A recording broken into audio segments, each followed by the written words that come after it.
সাহাবা সাঈদ ইবনে হুযাইর রাদিয়াল্লাহু তাআলা আনহু ইশার নামাজ পড়ার পর, কি নামাজ পড়ার পর? ইশার নামাজ পড়ার পর তিনি নিজের ঘরের মধ্যে কোরআনুল কারীম থেকে সূরা বাকারা তেলাওয়াত করেছেন। কোন সূরা মনে রাখবেন? কোন সূরা? সূরা বাকারা। কোরআনুল কারীম সূরা ফাতিহা, তারপরে সূরা বাকারা, যেটা অনেকে আমরা আগেকার মানুষ বলতো যে এটা হচ্ছে আলিফ লামের সূরা। কি সূরা? আলিফ লামের সূরা। বলে কি যে আমি সূরা ফাতিহার পর আলিফ লাম দিয়ে নামাজ পড়ি। আসলে তারা কোরআনুল কারীমটাকে মহব্বত করত, মনে করত যে কোরআনুল কারীমের সূরা ফাতিহার পর যেহেতু সূরা বাকারা আর আলিফ লাম দিয়ে শুরু, এর মধ্যে কত মর্যাদা মহব্বত ছিল। আগেকার মানুষ তারা আমল করেছে, এই জন্য আল্লাহ পাক তাদেরকে সেই মর্যাদাও দিয়েছেন। আমরা আসছি দুনিয়ার ভেজালের জমানা, এখান থেকে বাঁচা বড় কঠিন, খুব কঠিন। আল্লাহর নবী সাহাবা হযরত উসাইদ ইবনে হুযাইর রাদিয়াল্লাহু তাআলা আনহু তিনি ইশার নামাজ পড়ে তার ঘরে সূরা বাকারা তেলাওয়াত শুরু করে দিলেন। সূরা বাকারা তেলাওয়াত করতে করতে তার পাশে ছিল তার একজন ছোট্ট সন্তান ঘুমিয়ে, তার পাশেই ছিল একটা ঘোড়া গাধা।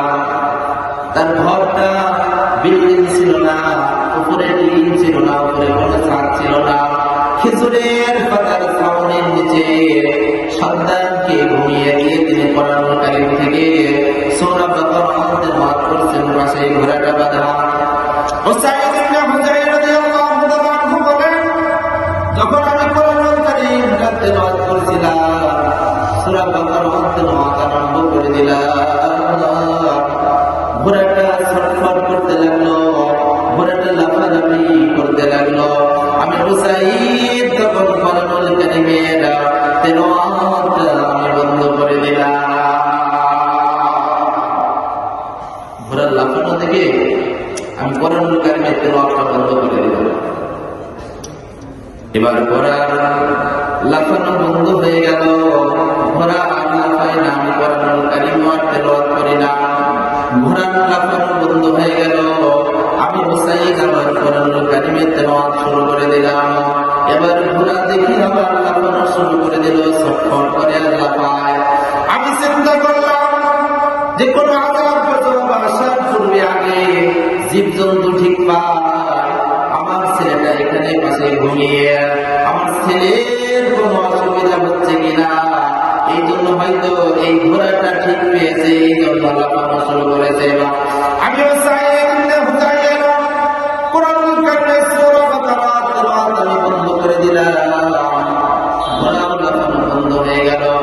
আমি এদিকে সেদিকে চেয়ে দেখলাম, কোথাও কিছু দেখা যায় না। হঠাৎ করে আমার চক্ষুটা যখন উপরের দিকে দিলাম, খেজুরের পাতার ছাউনি, খেজুরের পাতার ছাউনি ফাঁক দিয়ে দেখতে পেলাম আসমানের নিচে ঝুলন্ত অবস্থায় সুন্দর একটা ঘরের মধ্যে একটা আলো দেখা যায়। আমি উসাইদ ইবনে হুযাইর আশ্চর্য হয়ে গেলাম। আশ্চর্য হয়ে আবার কোরআনুল কারীমটা তেলাওয়াত বন্ধ করে দিয়ে আমি ঘর থেকে বেরিয়ে গেলাম।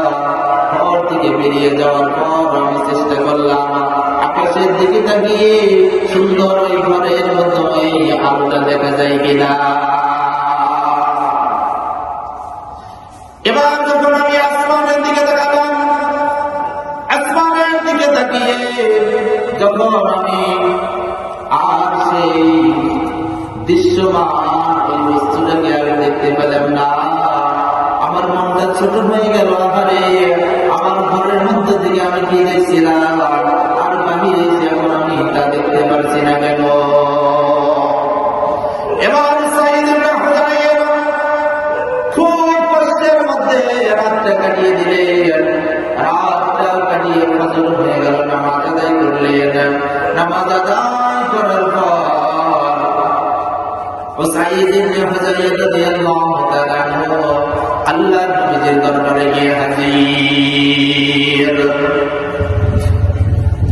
আল্লাহর নবীকে বলতেছেন, ইয়া রাসূলুল্লাহ,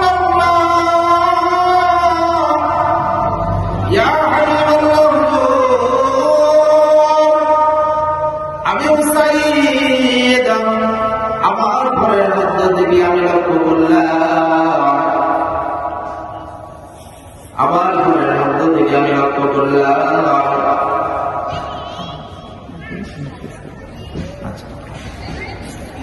আমার ঘরের মধ্য থেকে আমি লক্ষ্য করলাম আসমানের দিকে কি যেন সুন্দর একটা আলোর মতো দেখা যায়, কিন্তু আমার কোরআনুল কারীমটা তেলাওয়াত বন্ধ করে দিয়ে যখন আমি বাইরে আসলাম, আসার পর ওই দৃশ্যটা দেখতে পেলাম না।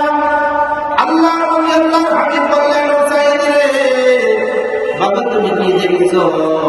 ওসাইদ ইবনে হুযাইর রাদিয়াল্লাহু তাআলা আনহু বললেন, ইয়া রাসূলুল্লাহ ইয়া হাবিবাল্লাহ হুজুর, আমি যখন আকাশের দিকে তাকিয়েছিলাম, ঘরে কোরআনুল কারীম তেলাওয়াত করছিলাম, এমন অবস্থায় ঘোড়াটা লাফানো শুরু করলো।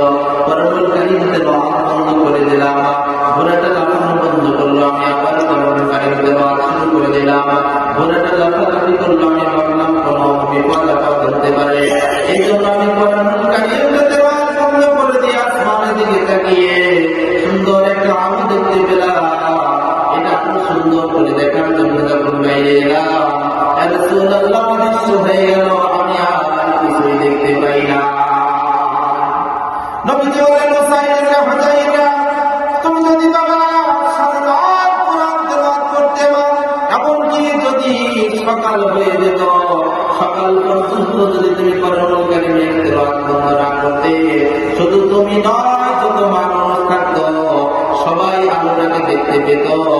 আর ওসাইদ হুযাইরা কথা শোনো, তোমার কোরআনুল কারীমটা শুধু মানুষের না, আল্লাহ পাকের ফেরেশতারা তোমার কোরআনুল কারীম থেকে সূরা বাকারা তেলাওয়াত শোনার জন্য এসেছিল। বাবা তুমি যদি কোরআনুল কারীমের তেলাওয়াতটা বন্ধ না করতে বাবা, তাহলে সকালবেলা ওই আলোটা দেখা যেত, ফেরেশতাদেরকে মানুষ সচক্ষে দেখতে পেত। সুতরাং আমাদের ঘরে কোরআনুল কারীমটা তেলাওয়াত করার মতো সুযোগ যেন আল্লাহ পাক করে দেন, বলি আমিন।